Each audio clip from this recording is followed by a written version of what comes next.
So I've been streaming quite a few films lately, stuff I haven't seen before.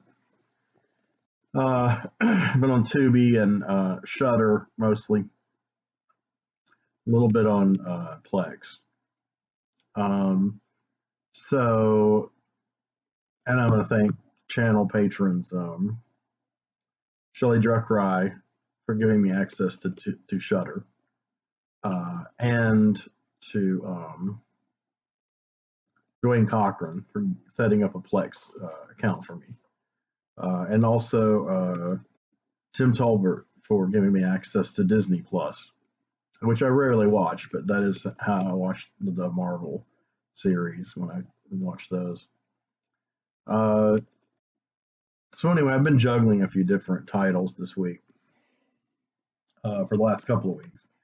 In between, gradually making my way through that Shawscope box set. And I have a very special video in mind for the holidays that ties in with that box set. Enough said for now. I've really been trying to work my way through this list of extreme/forgotten titles. It's getting longer and longer, as well as just regular Blu-ray reviews, especially things that I've just received. My Out of the Blue review is still coming, I swear. I watched that this week. And I have some other items, a music review for a friend that I've been trying to get together for weeks and weeks. My apologies to that friend. And other things, but really, when I'm inspired, when I'm up to it, when things are fresh in my head, and when I think I look decent enough to be on camera, I'll usually opt for a blue review so that I can give, I guess what they call a hot take on what I've just seen. So I've done a bunch of these like these in the past. I called them adventures in streaming. So I want to talk about two adventures in streaming I had, two extreme horror films that I've watched in the last couple weeks. So the first one is Who's Watching Oliver? This is like a 2017 film by Richie Moore. I was not familiar with Richie. Other information I have, my cheat sheet. Russell Jeffrey Banks stars as Oliver and also covered the film. This is a really strange one. It's listed as an American film. It's set in Bangkok, Thailand. And Oliver seems like he's British from his accent. Though it's hard to tell because he does have speech problems. He definitely has psychological issues and possibly spectrum disorder, extreme spectrum disorder. He's on medication. Somehow he's independently wealthy. He has a place where he lives, which is really more like an abattoir. Or not exactly, but it becomes one. And he speaks daily with his mother via a laptop, Skype or Zoom or something. His mother, Mama, played by Margaret Roche, is a truly frightening character. Oliver is a serial killer. And Oliver, the character and the story of Oliver and Mama is yet another riff on the evil mother theme. This movie in particular riffs heavily on two Psycho-inspired films in the evil mother subgenre. And I want to talk real quick about those films so you get an idea of how strongly Oliver echoes them, and then talk about what distinguishes Oliver on its own. So one is Bad Boy Bubby, an Australian film, and that movie kind of blew me away, and it's been a while since I've seen it.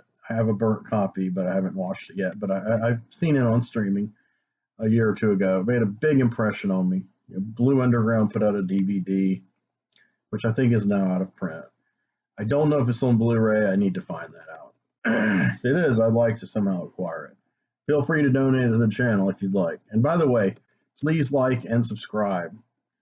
I've got to fight the algorithms. The algorithms are getting us down, man. The algorithm is the man that's keeping us down. So please subscribe, please like, share. And Bad Boy Bubby, is really kind of a fun, crazy, eccentric. I don't mean bad crazy, just crazy, yes, a little bit unhinged, but quite joyful film after you get past the first, I don't know, 15 or 20 minutes, which are some of the most grueling scenes I've ever seen in a film.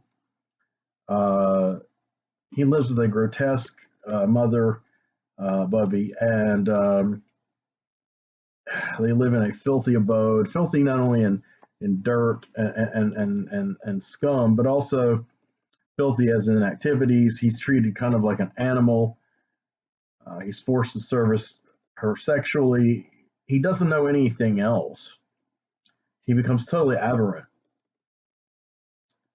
But as fate would have it, he ends up escaping his situation, and it goes out into the world as an innocent. And he's not a serial killer or anything. He actually becomes quite a benevolent soul and quite a bit of a savant. So his condition is played. I don't want to say played for humor, like you're making fun of Bubby, but played for pathos. A combination of kind of amusement and sympathy, empathy, maybe pity. I don't know. But anyway, the mother angle and the sexual angle and the living in the house and all that, to me is very strongly imprinted on Oliver, who's watching Oliver. The other film is Santa Sangre, which I'm sure a lot of you know or have seen, by Alejandro Jodorowsky. That was the very first Jodorowsky film I ever saw. I rented it from Cockbuster Video many years ago. And it was probably the first one a lot of us saw, as in saw anywhere, because you could not find copies of El Topo or Holy Mountain, much less films like Tusk. And know that Kevin Smith Tusk isn't a remake of the Jodorowsky Tusk.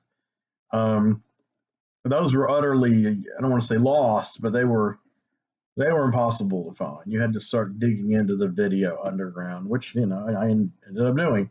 But Santa Sangre had commercial release. It had distribution. It was reviewed on Siskel and Ebert, the whole 9 yards. And so I guess it's Jodorowsky's most commercially known film. I want to say successful, but I don't know. I mean, if you look at the lifetime receipts of, say, El Topo or Holy Mountain and match them against the very low budgets, those movies are probably very successful. I don't know how much of that money Jodorowsky managed to pocket with Alan Klein holding on with an iron fist to the rights for all those years until finally they were freed. And now they're an incredible era of definitive Jodorowsky box set, missing Santa Sangre. But regardless, that's on Blu-ray, and that's one I'd like to acquire eventually too. In Santa Sangre, our main character has a mother whose arms are cut off, and she uses his arms as her arms, and he ends up killing some people, especially women. A lot of madness, a lot of homages to other horror movies, obviously Psycho, but also The Invisible Man, and then some other more subtle things. A lot of Spanish imagery, Day of the Dead kind of imagery, and ultimately, we learn that his mother died when her arms were cut off, and that the mother who's been talking to Phoenix the entire time is in his head, and he's been dressing as her and killing people. Again, like Norman Bates. The actor who played Phoenix, by the way, is Jodorowsky's son, and he passed away recently. The son, not Jodorowsky, sadly. So, if that's a movie you haven't seen, it is absolutely essential on every level. But so anyway, these two movies, I would blend them together in some kind of weird petri dish and come up with a basic blueprint for who's watching Oliver. So, like I said, Oliver is a guy of indeterminate nationality, possibly British, possibly American.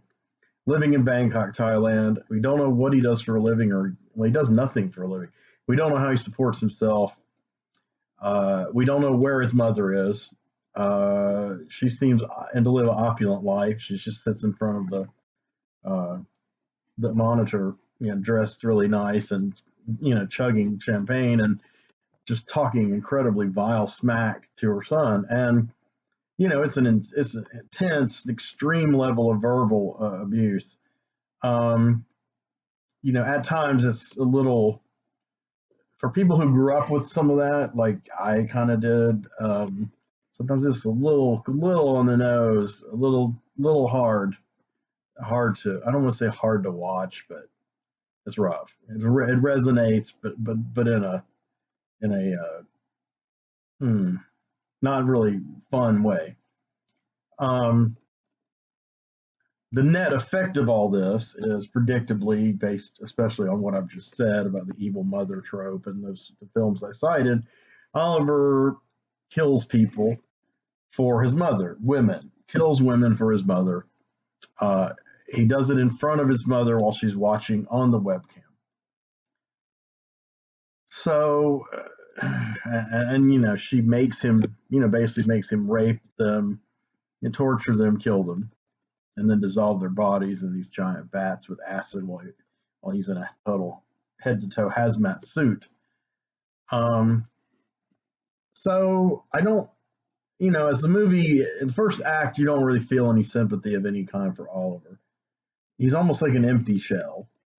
He's almost so brain damaged that, really his only fate is prison, or some kind of punishment.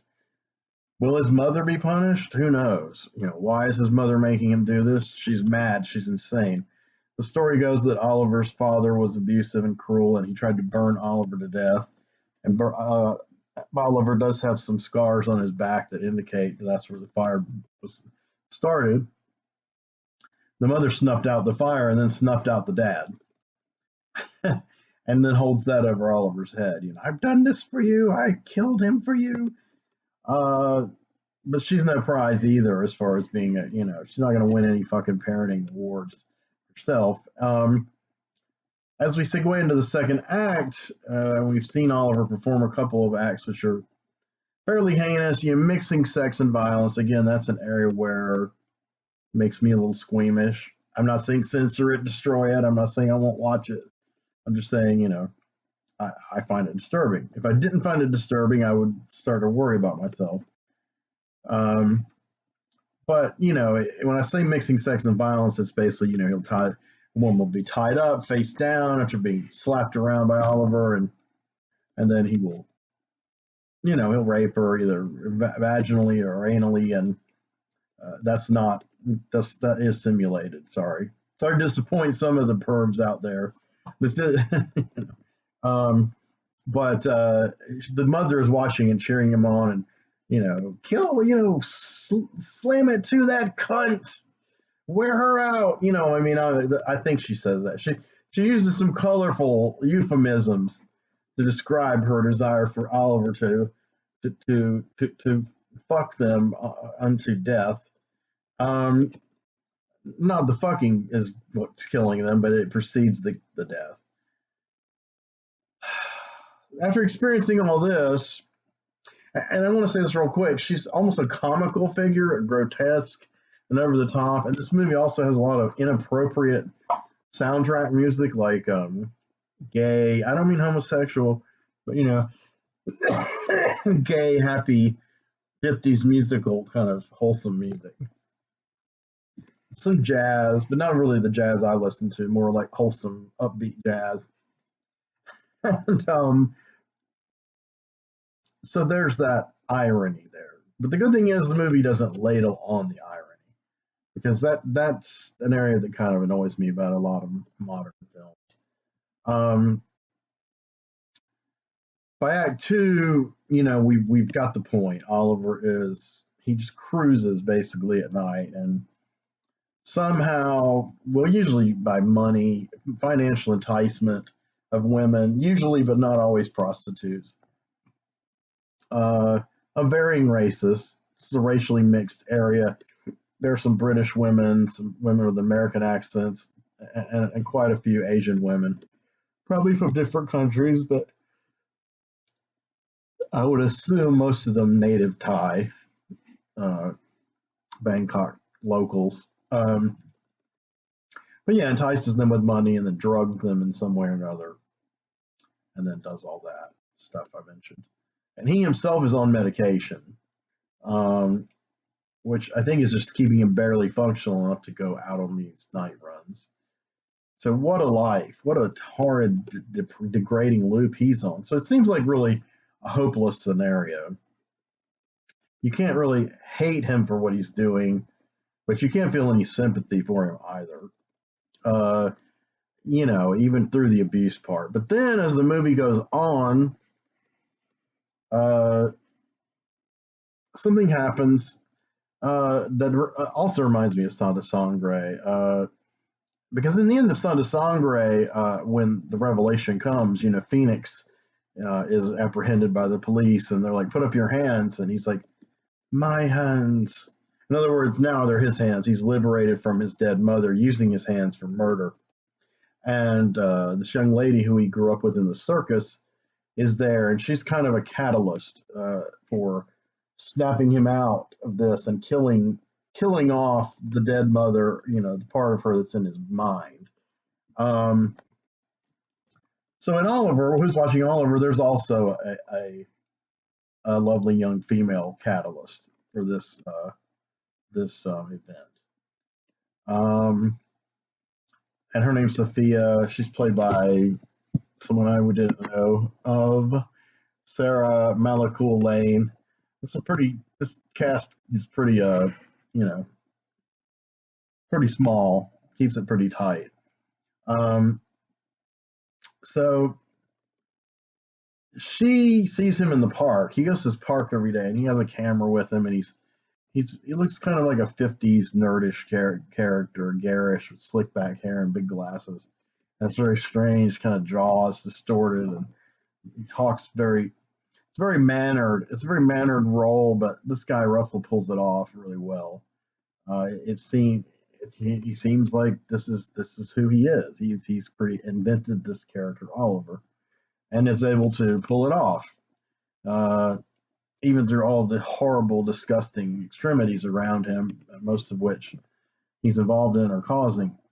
And Sophia has an American accent, and she's like, too lovely, too innocent. I mean, it's too good to be true. I kept watching this as they talk every day at the park, and I kept thinking, why is she doing this? What's the angle? What is this? It's a setup by his mother. And excuse all the yawning. And the fact is, you never really find out why she homes in on Oliver, why she likes Oliver. It seems like she genuinely likes him. Hence, a love story of sorts begins. Oliver begins messing up his hair the way she likes, and taking more of his medicine, which makes him more lucid and cognizant. And becoming less stiff, and frequenting this carnival with her, and going on rides and everything. And that's kind of their meetings. He doesn't get her phone number. He doesn't, there's nothing conventional about this scenario. And eventually there's a little kissing, and not much else. And so he decides he wants to stop. And he wants to stop servicing his mother, so to speak. And she demands that he bring this horrible abomination of a whore to him, who's taking away her Oliver. So instead, he brings a woman and pretends like she's the woman he loves, and murders her. And that's kind of one pivotal moment, in that after that, he's even more determined than ever to stop all this, to protect Sophia, to get away from Mama. And we're wondering, what is the hold she has over him? Can he close the laptop? Where is she? Where's she broadcasting from? What's the deal? And you know, there of course there's that idea, like in Son of Sangre, that is confirmed in that film, that she's, you know, up here. She's not really on this laptop, but the reaction of his victims to her face on the laptop, if taken literally, indicate that she is in fact a person talking to him via Skype or Zoom or whatever. But you know, the important thing is whether she's really a living person or not. Uh, the control over Oliver's mind by her is complete, and so he becomes fractured when he falls in love with Sophia because she shows him kindness. She's a very simple girl, and there are allusions to her past, that she was in a cult and she was abused, you know, from childhood and passed around. Um, so she may be a bit numb to, or not, I would say jaded, but you know, maybe not as shocked as some people would by someone like Oliver. Of course, she still doesn't know exactly what he does. Um, but in time, Oliver, she disappears. She later claims that had been kidnapped again by this cult. They're always trying to get her back. They're not going to let her go. I don't know. Maybe she's a Scientologist. I don't know, but um, we're sort of joking there. Um, so he spirals. He goes in the opposite direction. He stops taking his medication and he lets the violent side take over. He starts listening to Mother, and he has a particularly grueling experience as he's slowly killing this young lady, who's a prostitute, Asian prostitute, I believe. And, you know, she's a fairly sympathetic, I think she's Asian, maybe not. I don't know. I may be getting the prostitutes mixed up, but English isn't her native language. She mostly speaks another language with a little bit of English. Um, and so you see the first victim that's kind of at least slightly humanized, which makes what Oliver's doing all the worse. But also you're confronted with his inner conflict while the mother's just yammering in the background. Um, and finally, you know, as the girl is near death, Sophia finds Oliver. She'd already followed him before and found out what he did and seen him dissolving the bodies in acid. That was before she was whisked away for a while. So when she comes back, it's very kind of dramatic and unexpected, and Oliver stops what he's doing and he closes the book on Mother, and uh, they kiss a bit more than usual. And, you know, all he wears when he's doing this stuff is like a leather apron, maybe socks and shoes, like in a porno, where that's all the man wears. Um, but because the mother wants him to always be naked in the house. Why are you dressed? Why do you have clothes on? Crazy. So Sophia disrobes. She has a very nice body, and she is there with him, and they begin to kind of sort of dance in the nude, but they're kind of like, they don't stumble, but they're kind of like making their way around the dying girl who's been trying to reach the door, crawl to the door for the last 10 minutes. So there doesn't seem to be any judgment on Sophia's part about what's going on. And as one critic I read said, so either now he is she has helped him completely purge himself of his mother and you know, turn over a new leaf, and or he's found a new partner in crime, which that's possible too. You know, that's very possible.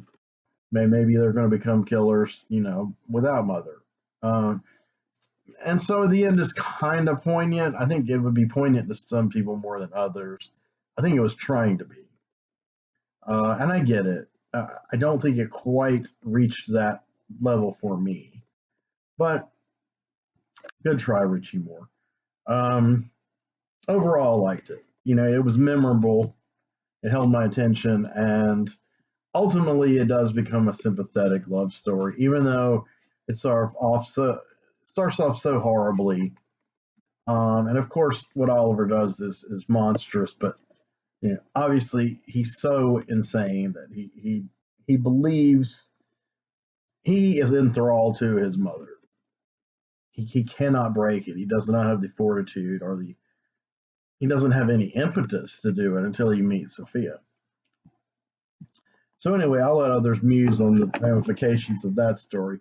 So the other one I wanted to talk about was Evil Dead Trap 2, HIDEKI, which I think is from HIDEKI. I'm not going to say it right, which was from 1991. Izo Hashimoto, I think, was this guy who directed it. I'm going to find out. I have the names pretty straight on the characters in this one, but don't really know any of the performers. Izo Hashimoto, and I'm not really sure what else he has done. Well, he worked on Akira with Otomo. That's interesting. That's very interesting. Izo Hashimoto. So okay, he worked on Akira and some other films I'm not familiar with in television. But in any case, this film is only tangentially related to Evil Dead Trap, the original. It's a lot more artistically done than Evil Dead Trap. It's slower paced, has very beautiful music all through it, very strong atmosphere, really beautiful shots. The filming is incredible. The texture of the film, of the transfer that I watched was just gorgeous. Not pristine, but not muddy either. But just right. No, it really did have an incredible atmosphere. It really was like, wow, this is the 1991 Japanese horror film. That was a great era, and a lot of great Japanese horror films ensued over the next decade or so. And this was just a really beautiful snapshot of what the best of those films could be like. I mean, it really transcended the idea of being part of a extreme gore horror franchise. So this movie has an unconventional protagonist named Aki. It's real quick. That actress is named Shoko Nakajima. And she's totally against type. She's frumpy. She's overweight. She's almost lesbian-ish, tomboyish in her dress initially, anyway. And she works as a projectionist at a theater. She's very shy, doesn't say much. She grew up with this young woman in school named Emi. Now, Emi ended up becoming at a young age a pop singer, a J-pop chanteuse, and then segued into television news, where she was an anchor reporter. And so Emi happens upon a series of murders in her line of work. Women who have been sexually mutilated and their entrails have been pulled out through their vaginal cavity. That last phrase is a direct quote from a review I read about this movie. But that's what happens. And so it becomes a bit of a mystery, a little bit like a giallo. She has a boyfriend. I want to say his name right. I thought he had a cool name. Kurahashi. So Kurahashi and Emi are having an affair. Kurahashi is married to a woman who seems a bit older than him. She seems totally insane also. And she believes that a child that they lost is still alive. Also, Aki keeps seeing this child, the same child, apparently, in the theater. When she goes from the projection room down to the seats, he's gone. He's very creepy looking. Some people have described him as the most creepy looking child in a Japanese horror film. I don't know about that. He is creepier than the kid in Ju-on. Um, but anyway, that's a trope that's used so much. But again, this was 1991, so this was early in that wave. So keep that in context. Uh, but anyway, it is very effective. Just the fact this weird kid is staring at her from up in the projection booth or wherever around every corner, and then he's gone. But again, this is very kind of like a lot of Japanese horror of this period. The J horror has a lot of these ghosts and these specters and things. Not only like children, but of course the classic woman with the long black hair, like Samara. But there's no figure like that in this movie. You don't really need to see Evil Dead Trap to enjoy this movie. I mean, the only commonalities it really has is there's an emphasis on media, not really found footage, and not really cursed film, but the first movie kind of had those elements, snuff films and what was behind them, and these, the women who go to investigate it at this house and are picked off, and then this very bizarre, convoluted ending. This movie is more focused on a very small set of characters and characterization. And that's where I think a lot of its strength, not only is the cinematography and music perfect and beautiful, but its characterizations are very well wrought. The characters, Aki is a kind of an inscrutable character. I mean, a lot of people probably would not sympathize with her because she is not the typically attractive, glamorous Asian woman, petite or whatever. But actually, had the opposite effect on me. I thought that humanized her. She looked like an ordinary, albeit, unkempt Japanese girl, a little butch and just kind of socially awkward. She works in a movie theater. No big deal. It's just making her the protagonist of this kind of film was an unusual choice. I'm not saying it's never been done before or since, but it definitely stands out as a singularly good move. Emi is, it seems like Emi has had all this success and she's considered very beautiful. I don't personally consider her beautiful. I actually think Aki has a prettier face. Here we get into, minutia here. But Emi has had all this success and in the media and attention, and she's fucking this guy Kurahashi. Of course, his crazy wife doesn't know about it, and he seems to fancy himself a suave guy who hits on women. And it's made clear throughout the film that he and Emi basically just have a sexual relationship. I mean, they like hanging out, but there's no commitment. There's no pretense. I mean, that he's not married. There's no pretense that it's anything more serious. But as their get-togethers continue to happen, Aki is invariably, well, not invariably, but she's always there. She's ubiquitous, even though often totally silent.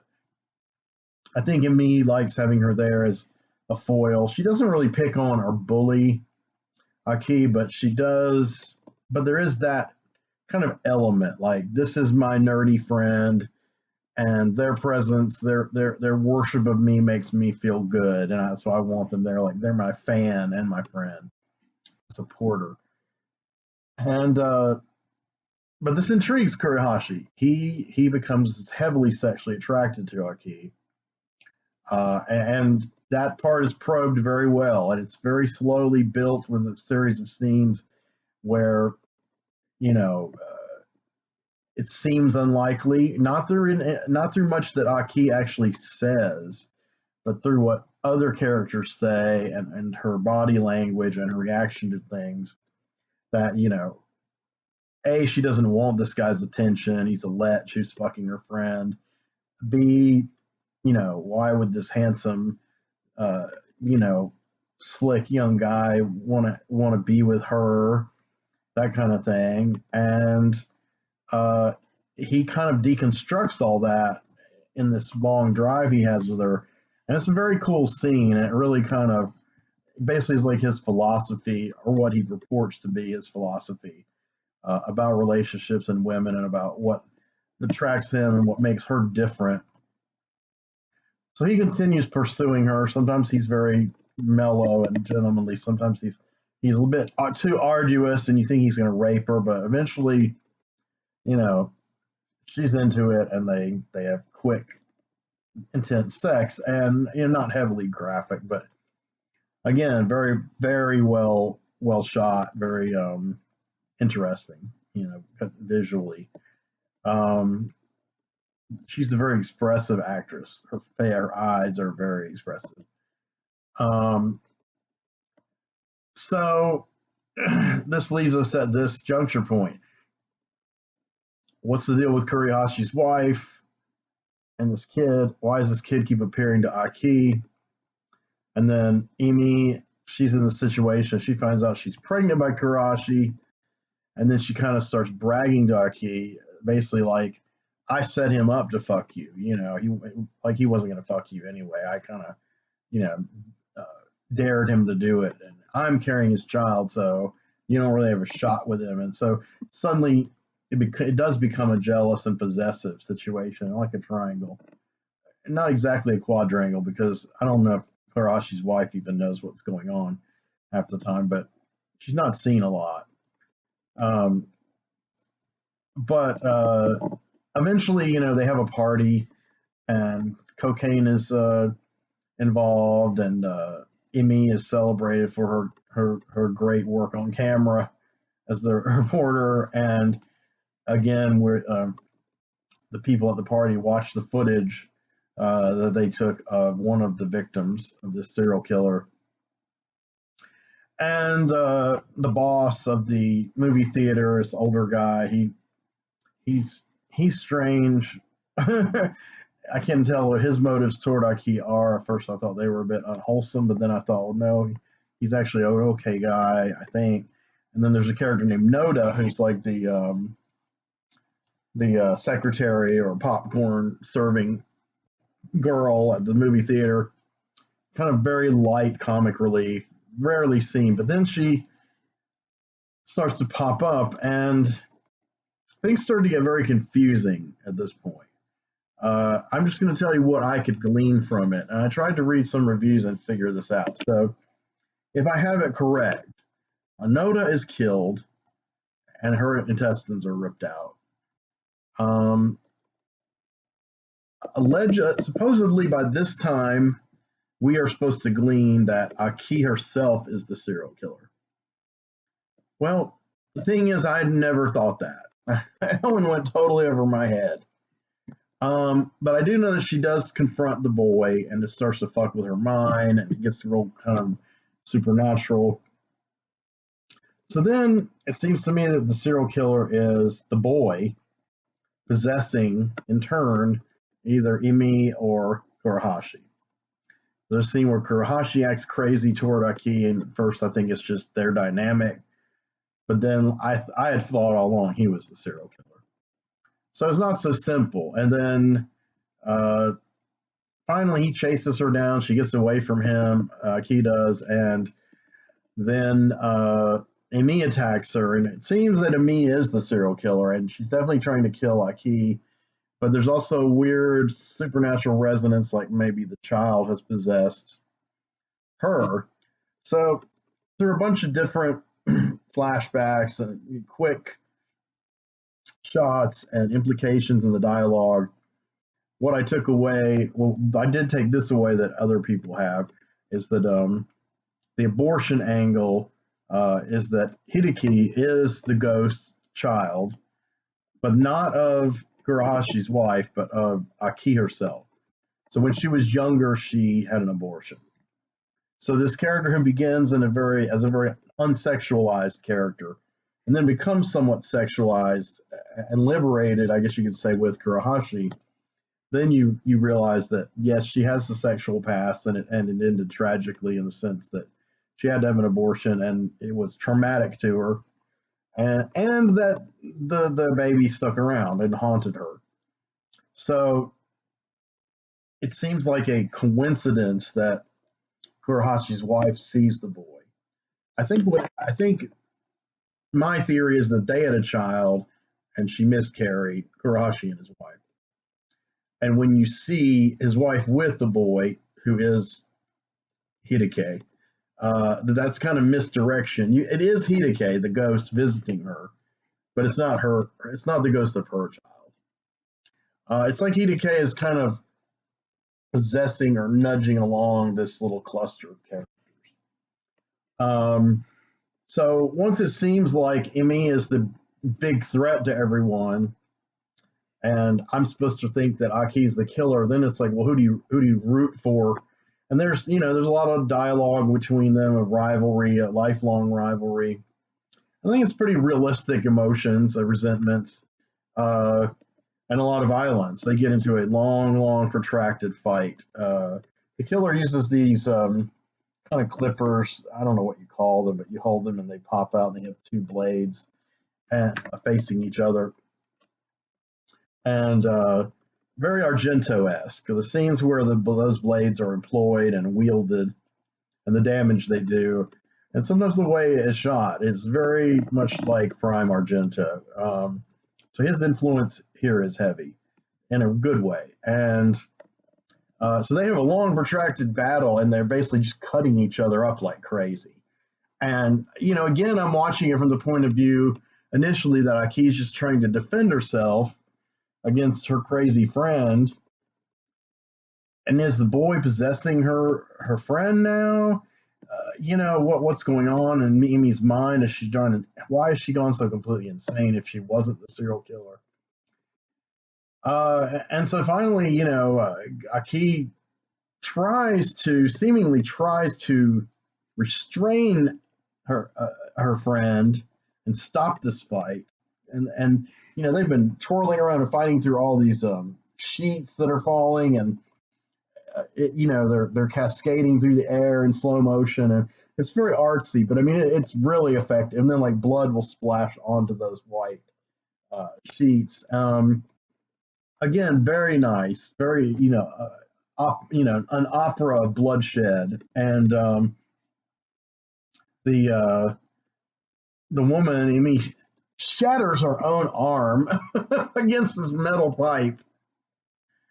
She seems like she wants to die, but then the next minute she doesn't want to die. So I'm like, is she really in the fits of possession or what? And it's pretty gross. Her arm's all fucked up, and she has a blade similar to the one Aki had, and her arm is like, snapped halfway off, and she saws it all the rest of the way off with this blade. It's extremely intense and disgusting, but very riveting. And Aki just kind of watches, and occasionally they get, Kurahashi's specter's looming. And by this time, the boy has told her the truth and everything, but I still didn't get. I'd have to watch it again. It is like a giallo. I'd have to watch it again and see how the puzzle pieces fall into place, or if they do, and that she's the killer. But everything I read insists that she's been killing these people, and the boy, I guess, the spirit of her aborted child is kind of nudging her in that direction, and then nudging these people around her. So I don't know. Aki swings, I guess, from my protagonist to antagonist, and sometimes she's very blank. Like I said, she can be very expressive, but she can also be very tuned out and implacable, so you don't really know what her motives are in those moments. And that enhanced the mystery and confusion. And Emi collapses, and she's laying there, and I think she's dying, and suddenly her abdomen starts to rip open on its own, and I'm like, okay, so is this ghost baby going to come out possessed, because she's pregnant, remember? And it's the head, comes the head of Kurahashi. And I'm like, wow, this was like 15 years before Gozu. And then it flashes to Aki's in a mental hospital. I mean, wouldn't you be? And the boy visits her, and her son, I guess, Hideki, and she just kind of gazes off, and I can't read what is being conveyed in her face. Maybe that's intentional. So anyway, this movie had me, like I said, pretty riveted. Really beautiful to look at. Nice music. Strange, inscrutable characters and characterizations and performances. And lots of bloodshed and just general madness. So I liked it. That the way that they stirred up those ingredients and what came out of it,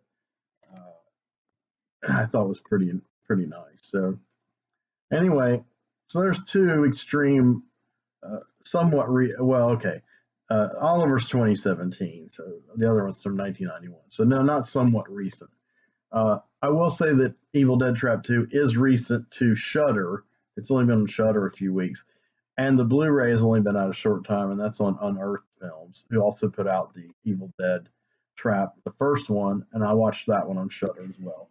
But I didn't feel like reviewing it. I've had a bootleg of that for a while. For a variety of reasons, I decided, well, I wasn't even going to review the second one. I was just going to watch it. But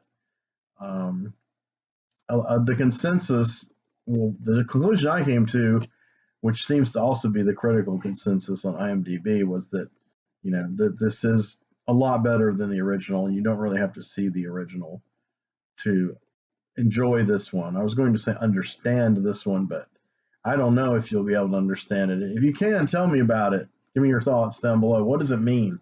Was she the killer? What was the deal? So anyway, I had some time and inclination, so I thought I'd knock this out. Thanks for watching. Please like and subscribe. Tell your friends.